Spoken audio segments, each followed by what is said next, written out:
मैं आपके सामने फिल्म छावा को लेकर जो भारत में विवाद खड़ा हुआ है उसको बताऊंगा और साथ ही महाराष्ट्र असेंबली से है ना, महाराष्ट्र असेंबली के विधायक शिवाजी मानखुर्द जो मुंबई के अंदर एक विधानसभा है ना, उस विधानसभा के विधायक अबू आसिम आजमी को औरंगजेब रहमतुल्लाह अलैह पर बयान देने की वजह से निलंबन कर दिया गया है। ये सब पे है ना आपके सामने कुछ बातें रखूंगा। सबसे पहले तो भारत का जब हम इतिहास पढ़ते हैं है ना, तो उसमें मुगल पीरियड आता है। मुगल पीरियड के एक महान शासक हैं औरंगजेब आलमगीर रहमतुल्लाह अलैह। औरंगजेब आलमगीर रहमतुल्लाह अलैह की शख्सियत मुतनाज़ है भारत के अंदर, बार बार विवाद खड़ा किया जाता है और जो राइट विंग की पार्टियां हैं या उनके साथ जो पार्टियां गठबंधन में हैं, आमतौर पर वो पार्टियां भारत के अंदर हिंदू मुस्लिम का मुद्दा बनाने के लिए कुछ नया शोषा जो है छोड़ देती है ताकि उनको चुनाव में फायदे मिल सके।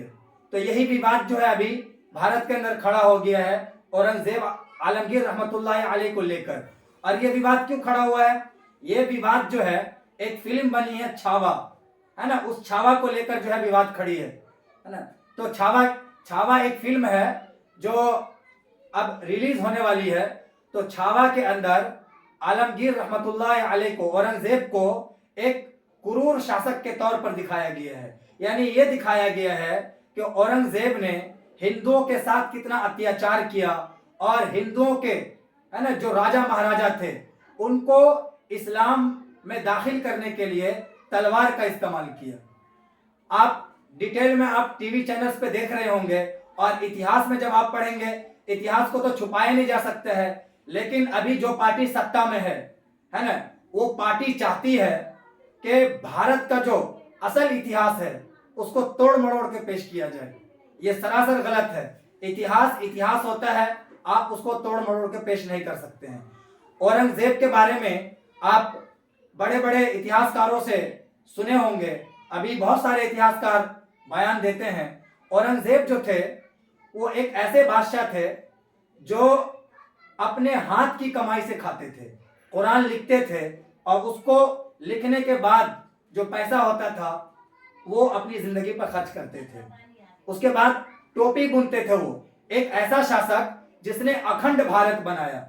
आज जो हम नारा देते हैं ना अखंड भारत का, इस अखंड भारत को आज तो अखंड भारत बन नहीं सका, क्योंकि आज तो भारत की हालत ये है कि चीन ने भारत की जमीन पे कब्जा कर रखा है, लेकिन भारत के पास इतनी हिम्मत नहीं है कि वो चीन को आंखें दिखा सके।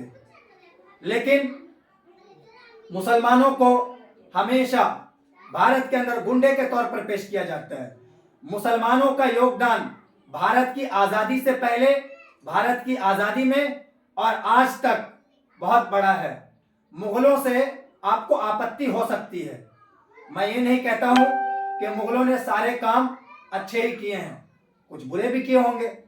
हर राजा जो अपनी सत्ता को बचाने के लिए बहुत सारे काम करता है। तो औरंगजेब रहमतुल्लाह अलैह जो थे उन्होंने मंदिरों को, जो कहा जाता है कि मंदिरों को तोड़ा। सिर्फ इतिहास के अंदर जिक्र है 15 मंदिरों को उन्होंने सिर्फ तोड़ा, 15 मंदिरों को। और मंदिरों को तोड़ने का बहुत सारा कारण था, क्योंकि उनके जो विद्रोही लोग थे वो मंदिरों में छुपते थे जाकर, या मंदिरों के जो जिम्मेदार होते थे वो उनको सहारा देते थे, पनाह देते थे। इस कारण से औरंगजेब ने उन मंदिरों पे हमला किया।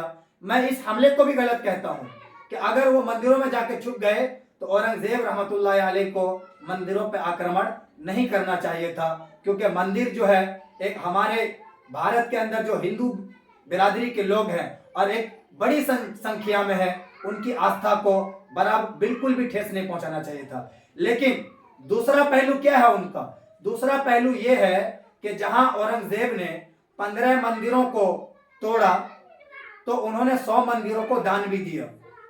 और अभी आसाम के मुख्यमंत्री है हेमंत बिस्वा शर्मा, जो अपनी मुस्लिम दुश्मनी के लिए बहुत ही मशहूर है, और अभी उन्होंने जो मेघालय के अंदर एक यूनिवर्सिटी है science and technology university, doctor Mahbubul हक इस यूनिवर्सिटी के फाउंडर और चांसलर हैं, उनको भी लेकर उन्होंने कई तरह के विवादित बयानात दिए और उनको जो है गिरफ्तारी का सामना भी करना पड़ा।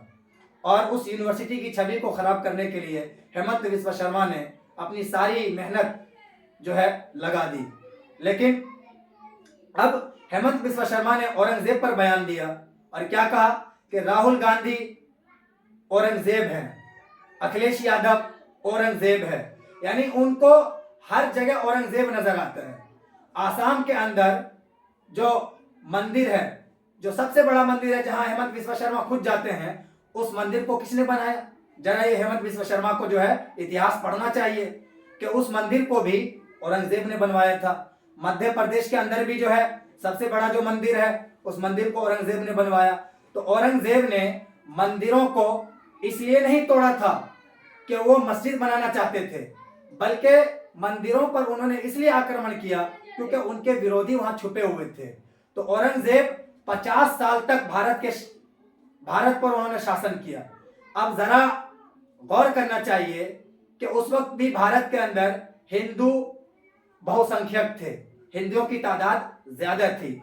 अगर औरंगजेब है ना लोगों को जबरदस्ती मुसलमान बनाते, लोगों को जबरदस्ती इस्लाम में दाखिल करते, तो उस वक्त जो है जितने ब्राह्मण थे वो सब मुसलमान हो जाते, हिंदू जितने लोग थे, आज पूरा का पूरा भारत मुस्लिम कंट्री होता। लेकिन आज भी मुसलमानों की जनसंख्या जो है बहुत कम है और हमारे हिंदू भाई जो है वो अच्छी खासी तादाद के अंदर है। तो पहली बात तो कुरान करीम की आयत है कि ला इकराहा फिद्दीन, कि दीन में कोई जोर जबरदस्ती नहीं है। अगर कोई इंसान किसी इंसान को जबरदस्ती इस्लाम में दाखिल कर देता है तो वो मुसलमान हो ही नहीं सकता है। और राजा महाराजा जितने भी थे, चाहे वो हिंदू राजा हो या मुस्लिम राजा हो, उन्होंने कभी अपने धर्म का प्रचार नहीं किया, सिर्फ अशोक सम्राट को छोड़कर। अशोक सम्राट वो थे जिन्होंने अपने ताज और तख्त को कुर्बान कर दिया था बौद्ध धर्म का प्रचार करने के लिए।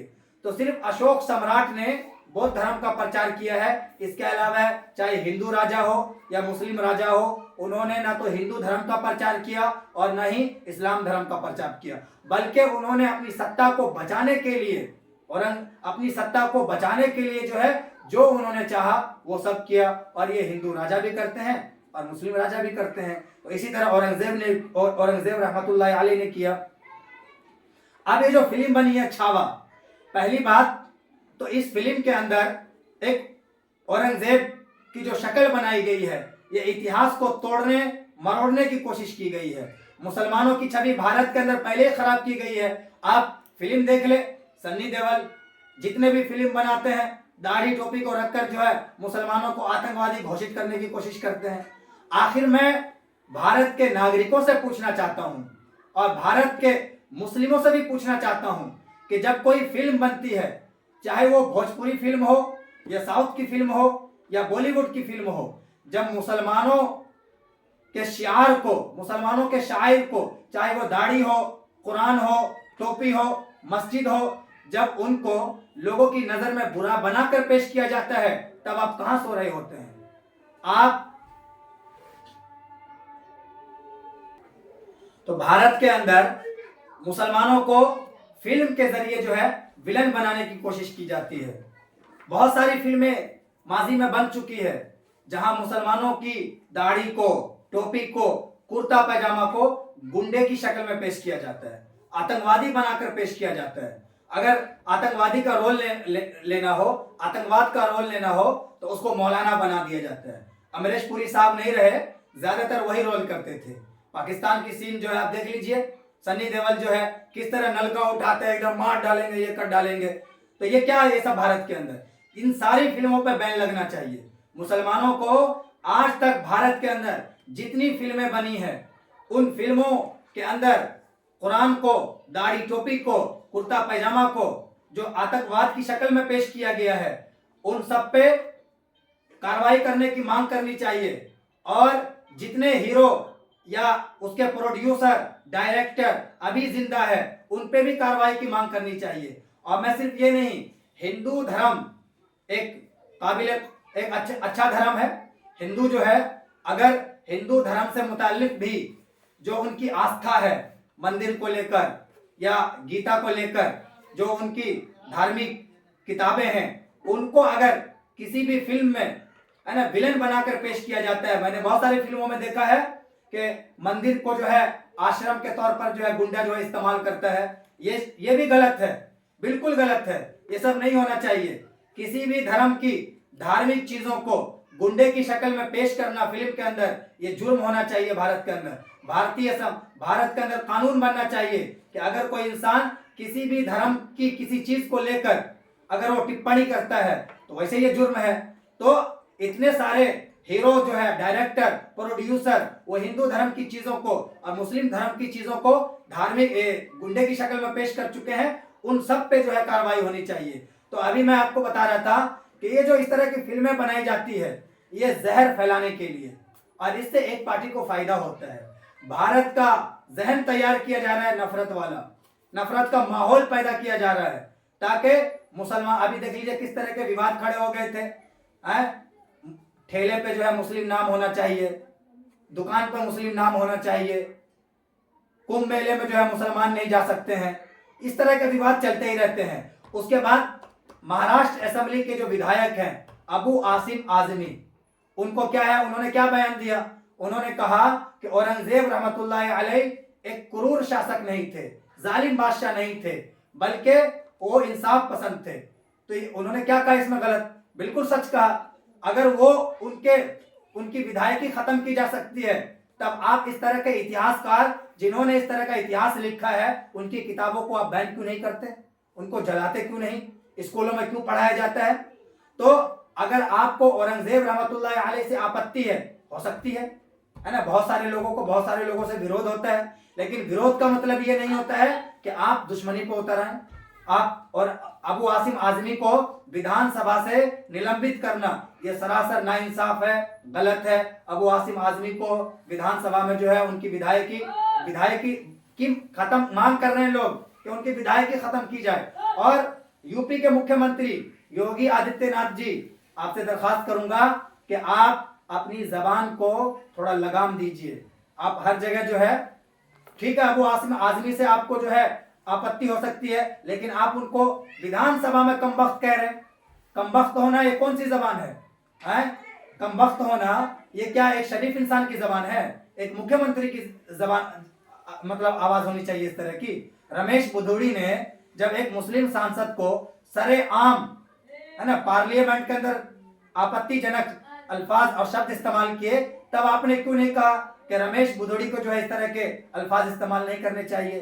तो प्रधानमंत्री से दरखास्त है कि आप इस तरह के बयानात पर रोक लगाइए, नहीं तो देश कहां जा रहा है? देश नफरत के माहौल में पिसा जा रहा है। और इस तरह अगर चलता रहेगा, विवाद खड़ा होता रहेगा, तो इससे भारत का नुकसान है। इसलिए हम भारत के तमाम लोगों से अपील करेंगे कि आप जो है इस तरह के बयानात पर आवाज उठाएं, और इस तरह भारत के अंदर जो है नहीं होना चाहिए।